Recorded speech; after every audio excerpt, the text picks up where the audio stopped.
تاریخ عرب پڑھے بندہ حیران ہو جاتا ہے. آج بھی آپ اگر جائیں تو دارالتوحید کے ساتھ جو پل ہے اس کے بالکل متصل وہ قبرستان آج بھی موجود ہے، جس کے اندر وہ عورتوں کو بچیوں کو زندہ درگور کیا کرتے تھے. وہاں رونگٹے کھڑے ہو جاتے ہیں. عبرت کا نشان وہ آج بھی موجود ہے. بہن کو قتل کرتا تھا بھائی کہ کل میرا کوئی بہنوئی نہ کہلائے. لیکن آؤ تاریخ کا ایک عجیب واقعہ سناؤ. اللہ کے محبوب علیہ السلام کی حقیقی بہن اور حقیقی بھائی کوئی نہیں تھا، لیکن جب حضرت حلیمہ سعدیہ کے ہاں گئے، ایک ان کی بیٹی تھی جس کا نام تھا حضرت شیمہ، اور وہ حضور کو شام کے وقت قبیلہ بنو سعد کے کھلے میدان میں کھلانے کے لیے لے کر آیا کرتی تھی. ہمارے دیہاتوں میں رواج ہے، شاید شہر میں تو دم توڑ گیا ہوگا، شام کے وقت جب عورتیں کھانا پکانے میں مصروف ہوتی ہیں نا تو بہنیں اپنے ویر اٹھا کے باہر کسی کھلی جگہ پہ لے آتی ہیں کہ امی یکسو ہو کے کام کر لیں.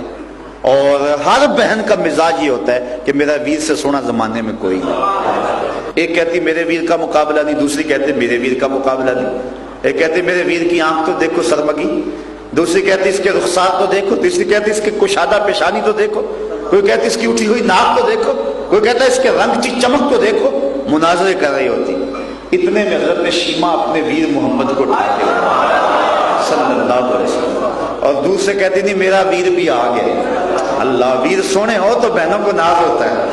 کہتی میرا ویر بھی آ گیا.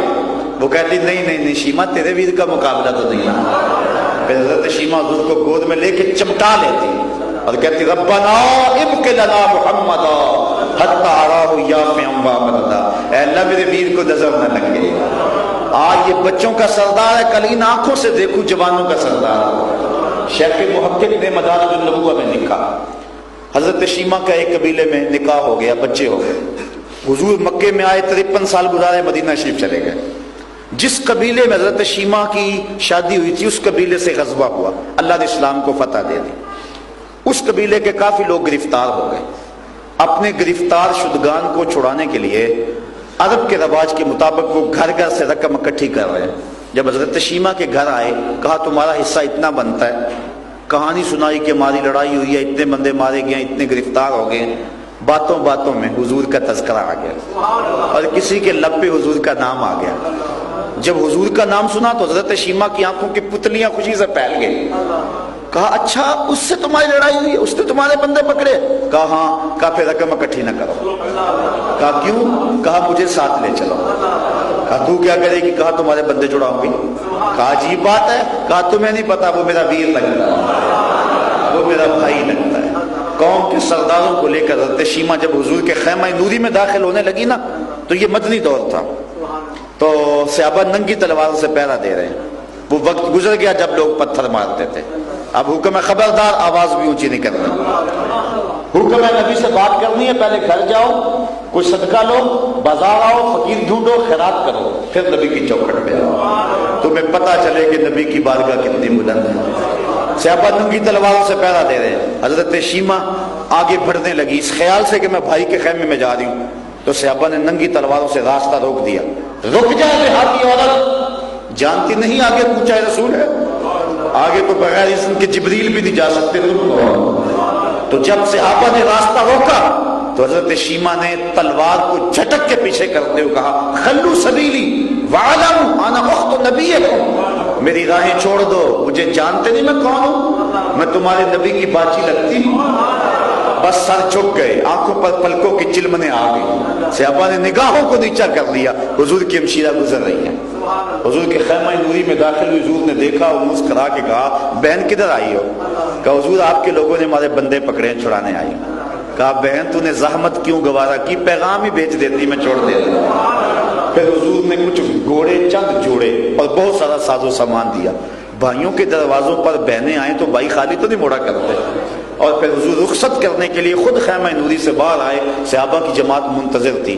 فرمایا صحابہ جب میں قیدیوں کو چھوڑا کرتا ہوں تو میں تم سے مشاورت کیا کرتا ہوں. آج پہلا موقع، مشورہ بھی نہیں کیا اور میں نے چھوڑ بھی دیے.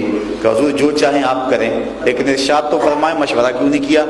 فرمایا اس لیے کہ میرے دروازے پہ میری بہن ہے، اس بہن کو تو بھائی قتل کرتا تھا، اس کو عزت کی مسند پہ کس نے اٹھایا؟ تو شکریہ ادا کرے آنا کہ ایسے ایسے شاعر آگے ہیں میدان میں کہ جن کو اسلوب کا علم نہیں ہے. میں پچھلے دن ایک شعر سن رہا تھا، میں نے پہلے بھی اس پہ بات کی ہے، وہ پتہ نہیں کس قسم کا وہ شعر ہے، اس کا آخری مفہوم ہے کہ رب آکھے سونا میں بخشاں گا امت بس تو نکی جی ہاں کر دے۔ ایک تو دیکھو کیسا بازاری لفظ ہے، اور نعت میں اس کو جو ہے وہ کس طرح مندرج کیا گیا ہے، اور پھر اس نعت کا جو تاثر ہے وہ یہ ہے کہ رب بخشنا چاہتا ہے، محبوب ہاں نہیں کر رہے تھے۔ رب کہتا ہے میں بخشوں گا تو ہاں کر، جبکہ معاملہ تو یہ ہے کہ محبوب عرض کر رہے ہیں رب حبلی امتی امتی۔ تو یہ باب معاملہ کدھر اور معاملہ کس طرح الٹ کے رکھ دیا گیا، لیکن پڑھنے والے بھی پڑھ رہے ہیں اور سننے والے بھی سبحان اللہ پکار رہے ہیں، نہ پڑھنے والوں کو سمجھ آ رہی ہے نہ سننے والوں کو سمجھ آ رہی ہے۔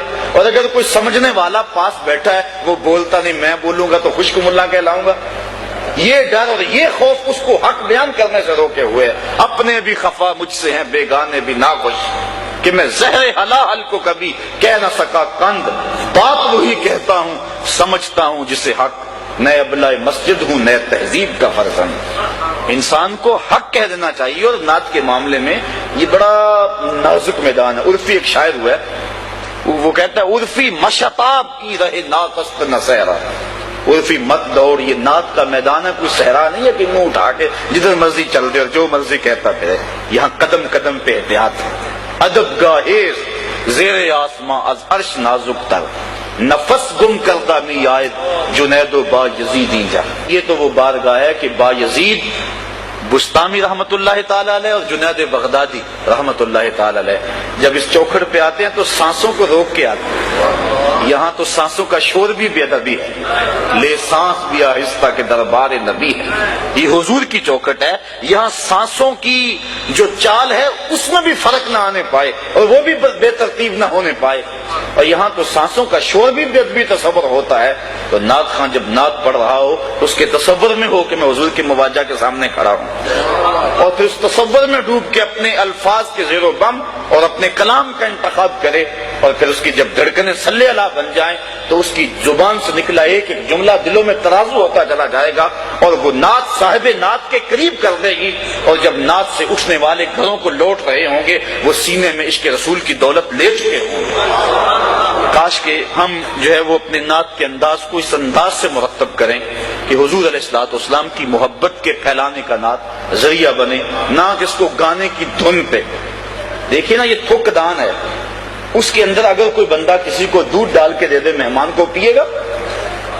بھائی میں نے دھویا 100 مرتبہ دھویا اور پھر دیا نہیں، اس کی وجہ کس لیے ہو چکی ہے؟ یا لوٹے میں کوئی دودھ ڈال کے کسی کو دے دے وہ پیے گا؟ جی لوٹا پاک ابھی بازار سے خرید کے لایا ہوں، لیکن نہیں، لوٹے کی وجہ کسی اور مقصد کے لیے، تھک دان کی وجہ کسی اور مقصد کے لیے، اس میں اب دودھ نہیں پیا جا سکتا۔ جو طرز متبذل ہوگی ہے کسی گانے کے لیے، اللہ کے نبی کی نعت کا تقدس یہ ہے کہ اس طرز میں پھر نعت نہ پڑی جائے۔ یہ بات ذہن میں رکھیں۔ اور دوسری بات یہ ہوتی ہے کہ جب اس متبذل طرز میں جب نعت پڑی جا رہی ہوتی ہے تو کچھ لوگوں کے اندر گانا چل رہا ہوتا ہے، باہر نعت چل رہی ہوتی ہے، تو یہ نعت کی حرمت کے خلاف ہے، نعت کی عزت اور نعت کے وقار کے خلاف ہے کہ نعت پڑھتے ہوئے جو ہے وہ انسان کی جو ہے سوچ اور فکر کہیں اور گئی ہو، نعت پڑھتے ہوئے نظر گنبد خضرا کی طرف ہونی چاہیے۔ تو اس بات کا ذرا جو ہے وہ ہمارے معاشرے میں اس کی بہت ضرورت ہے، اور میں پہلے عرض کر چکا ہوں اقبال کے لہجے میں، اپنے بھی خفا مجھ سے بڑے لوگ ناراض ہو جاتے ہیں، اپنے بھی اور بیگانے بھی، لیکن اس سے غرض نہیں ہے، اس سے غرض نہیں ہے کہ کون ناراض ہوتا ہے، گنبد خضرا کا مکین ناراض نہ ہو تو حضور خوش ہو جائیں۔ وہ کیا کہا تھا کہ میں کھو جاؤں حشر کی بھیڑ میں تو آپ فرمائیں، میں کھو جاؤں حشر کی بھیڑ میں تو آپ فرمائیں، ہمارے در کا ثاقب تھا گدھا ہم نے نہیں دیکھا، ہمارے در کا ثاقب تھا گدھا ہم نے نہیں دیکھا۔ تو سوا نامی ایک شخص ہے، حضور سے گھوڑے کا سودا ہوا، آقا کریم قیمت لینے گئے تو وہ واپس آتے ہوئے کسی کے زائد پیسوں کے لالچ میں آ کے مکر گیا۔ حضور کہیں خریدا اور وہ کہے میں بیچا ہی نہیں۔ ہجوم اکٹھا ہو گیا۔ اس نے سوچا کہ حالات کا رخ جو ہے وہ ان کے حق میں جائے گا، چونکہ صادق بھی یہ ہیں، امین بھی یہ ہیں۔ تو اس نے کہا جی 2 آدمیوں کے مابین جب نزاع بن جائے تو اس کے تصفیے کی صورت کیا ہوتی ہے؟ حضور علیہ السلام نے فرمایا کہ جو میری شریعت یہ کہتی ہے جو شخص دعویٰ کرے وہ